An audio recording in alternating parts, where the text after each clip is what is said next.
Hello, it's Caitlin, your co-creative. And Daphne, your other co-creative. And welcome back to our podcast, The Second Floor Studio by FIL-SOC Productions, where we talk about the FIL-SOC org and invite members and alumni on the show to cover topics ranging from Asian culture to different aspects of their lifestyle. For this episode, we are switching to audio only since we are busy college students, but we hope you enjoy this one just as much as our previous ones. Today we are joined with Isaiah. My name's Isaiah Katapang, for everyone who doesn't know. I am a third-year student here at Wayne State University, and I am studying secondary education with a concentration of social studies. So if you don't know about secondary education, it's basically high school. So, how are you doing today? You know, it was pretty early in the day, I would say. Pretty sure we're all here at the second floor studios very tired, but, you know, because we just woke up like an hour, 2 hours ago. But we're trying to get this episode out for you guys and give you guys something to listen to and enjoy. Anything new? Nothing much in terms of what I've been doing. School has been the same.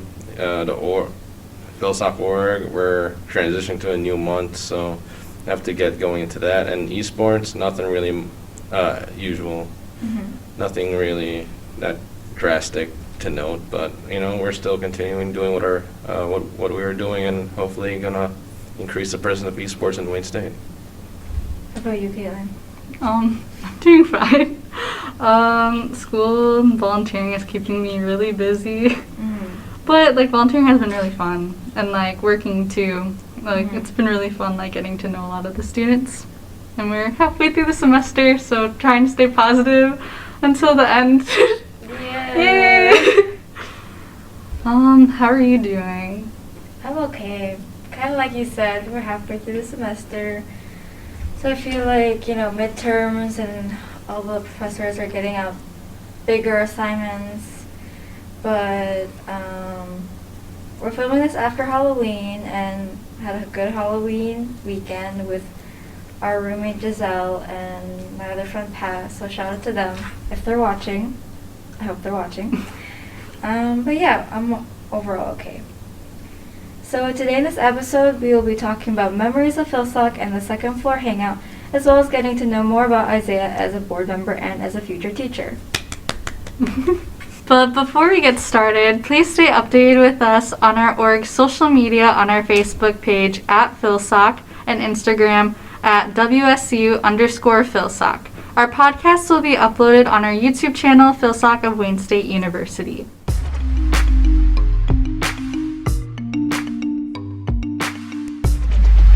So to start out, what made you want to run for this year's board, Isaiah? So if I'm being honest, the reason I ran for the board is because I was nominated and I didn't want to make anyone feel let down by the declining of the nomination. So I accepted it, so I'll do it. And that's not to say that I didn't have any passion to joining the board. Everything I do, I like to say that I have some a good measure of passion in it, so it's not just me doing it because I got nominated. I also wanted to do it too. Yeah. There's also that mix. That's pretty much it for wanting to run for board. Anything else is just well, this is the club I joined freshman year, so my idea is what can I do to help out with it? And it's I can join the executive board, and I see things I want to improve, I want to be better at, and so I just want to do that to not really make a change that's too drastic as a word. It's just at least have my influence in it. Yeah, that's nice. Did you have experience as a treasurer before?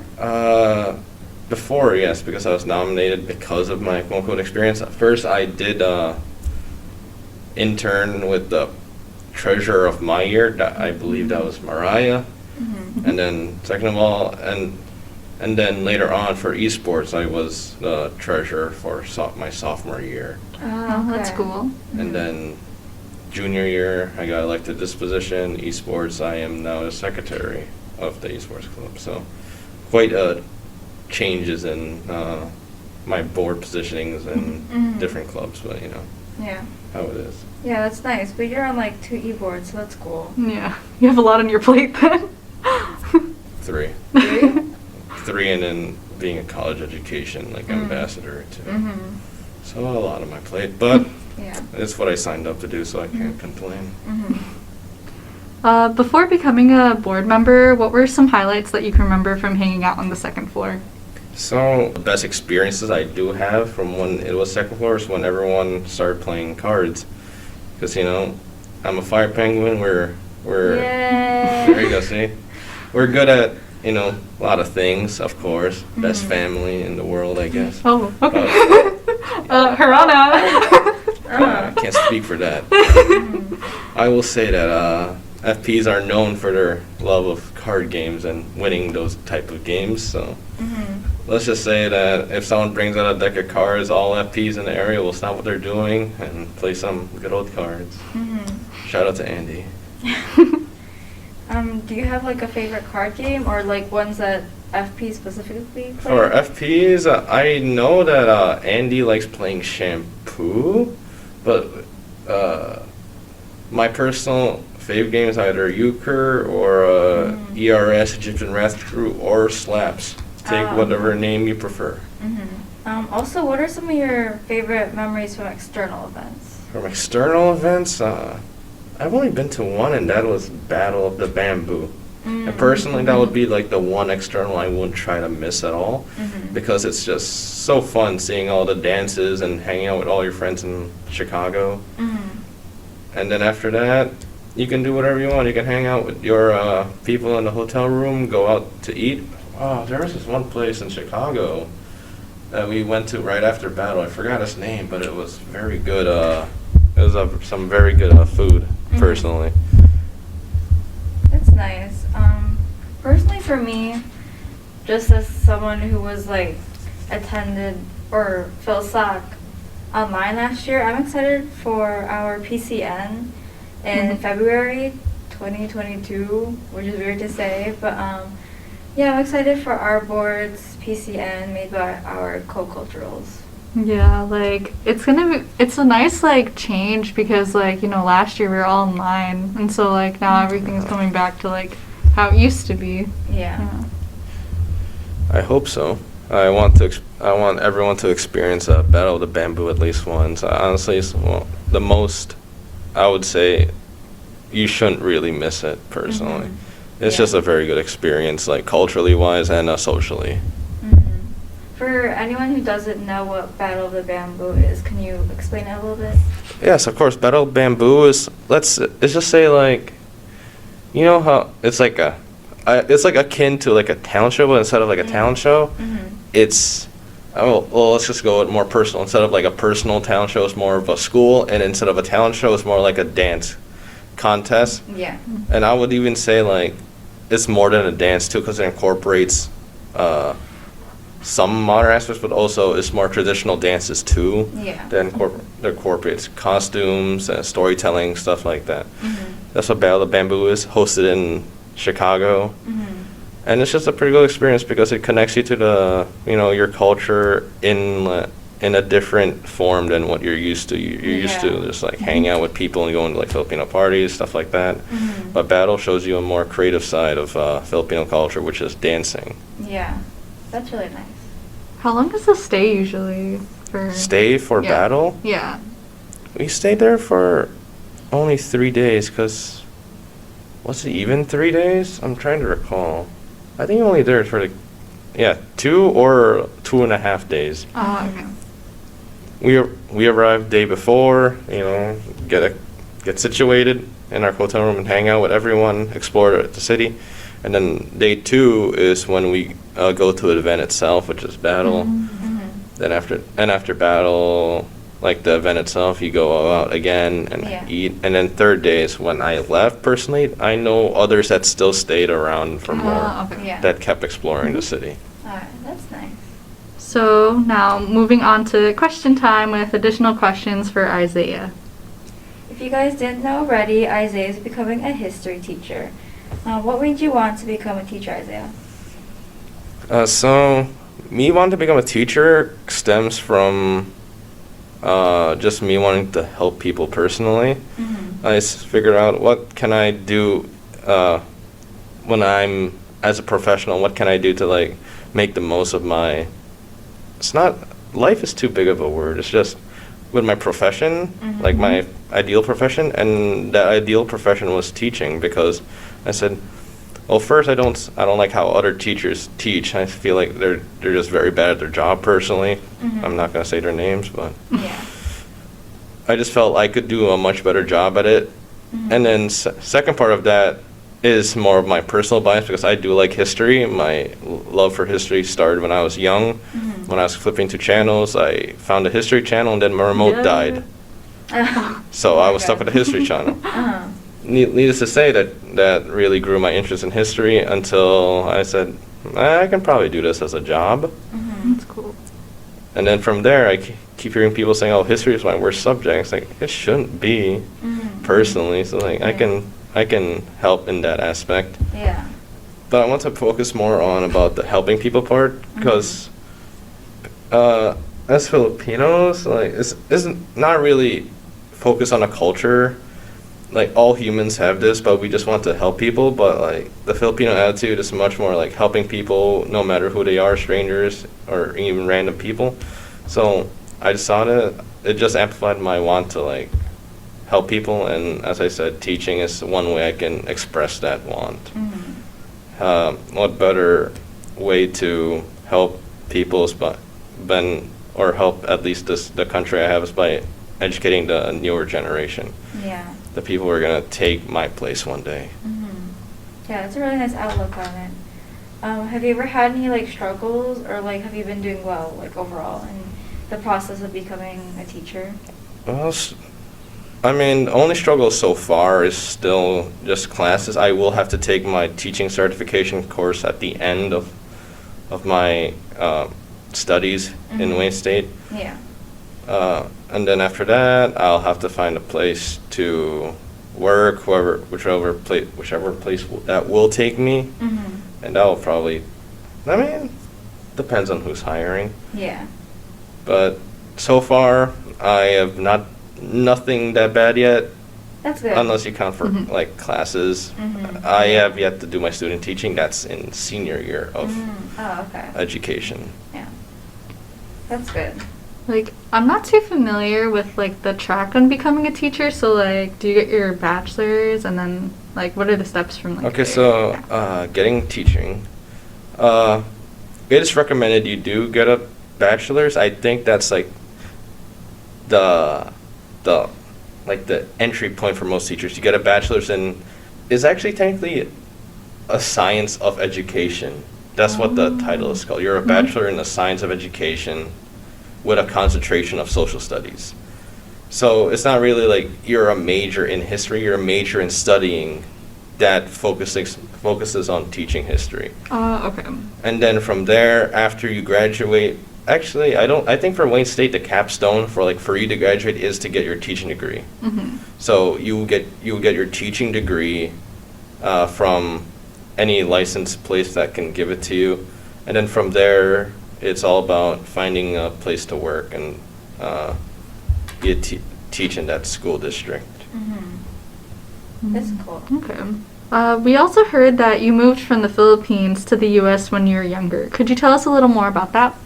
I moved here when I was 4 years old, so not really much of a history, but I will say that moving here was different. First of all, like, what was snow? I didn't know snow was.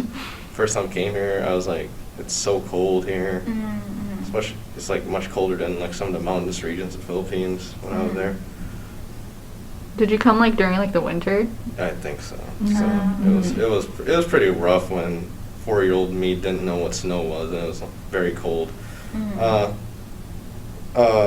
Changing to the culture-wise, it was not really that big a deal. I still had an accent, but luckily the school district here, at least the one I went to, it was, I don't know how to explain it, it was fine. Didn't have that much problems with any of the prejudice or racism stuff that could happen, luckily. That's good. And then and even when moving from Philippines to the U.S., I never lost, at least the culture-wise, because my mom came with me and I lived with my grand-aunt, so there is a lot of culture being shown around the home. That's good. So I'm lucky to not at least lose that part. I will say though, I do miss, what I miss in the Philippines is like, it's just the interaction between like people. Yeah. It's just something, it's just, I don't know, I just don't see like any other culture doing it. It's just like the way Filipinos interact with each other. Yeah. Like they're all, it's just super, I don't know how to Like more explain it. comfortable. Like, Yeah, over and it's there. like more like a community kind of. Yeah, exactly. Right? Like, Yeah. I think there was like this video on Reddit that showed like some dad after he does his like job. He's a Grab. If you guys don't know what a Grab is, it's pretty much just like a food delivery person in the Philippines. Like interacting with a kid, like even though that's just like such a small window to see what I'm talking about, it just expresses everything that I want. It's just like the way we interact with each other. Yeah. That's the one thing I miss, because I see that's like, dang, I want to go back to the Philippines again. Yeah. Yeah, and it's like different here because I feel like there's like more distance between people here. Yeah. Since like, I don't know, we really like emphasize like privacy and like individuality. Yeah. Mm-hmm. And are you like fluent in anything? Sadly, I am no longer fluent in Tagalog. I did forget the language, but I can still understand fluently. So while I cannot speak it, I know when there's some chismis happening about myself. And would you be ever be up to like trying to learn it again? Of or for now course. are you like okay? Yeah, every now and then I like try to find a thing that can actually like help me like relearn it. I think like just this summer I tried relearning how to count up to 10 in Tagalog again. Because I only knew 1 through 5, but 6 through 10 it was rough. No, because we only know 1 I to only 5. know 1 through 5. Exactly. Like, isa, dalawa, tatlo, apat, lima. Pito, walo. No, yeah, see, it's already. Walo, something, siyam, something. No, sampo, Yeah. sayam sampo is 9, 10. Pito, walo is 7, 8. I forgot what 6 was. It's okay. That's so sad. We can't. We don't even know any. Yeah, I don't know any. But I can understand fluently. If someone said it to my face, I was like, oh, I know what you're talking about. Yeah. I think it's like for us too, like we can understand, but we just can't speak it, which kind of sucks. But it's that whole like, growing up like Asian American or just like growing up in America, coming from a different culture. But yeah. What are some examples of like things your family brought from like the Philippines, like culture-wise that like? Culture-wise, we pretty much celebrated most of the holidays that we do celebrate in the Philippines, like Christmas. We hang up our decorations once it's past Halloween, stuff like that. We still had our giant parties. Not giant. It's just food was giant. I'll say that. Yeah. Like those food culture stuff, and along with all of that, I think formal-wise, I still had my barong when I was younger. I didn't like it. It kept like poking me in the arms. But sadly, I don't have it now because I outgrew it. I want to get one again. But I would just say like all the cultural, like the major cultural points of the Philippines, my mom brought it with her. Like not intentionally, but just her being herself, I would say, really helped.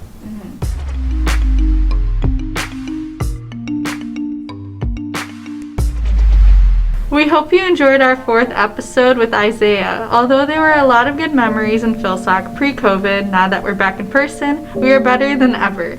We look forward to making new memories this year with both our new and current members.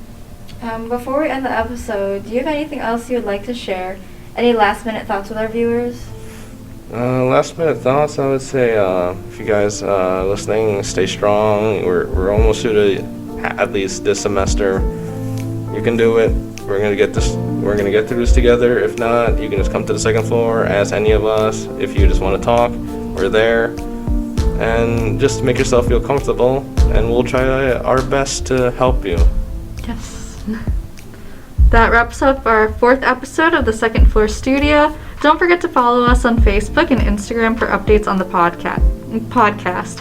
Thanks for tuning in, and we hope to see you in our next one. Bye. Bye. See ya.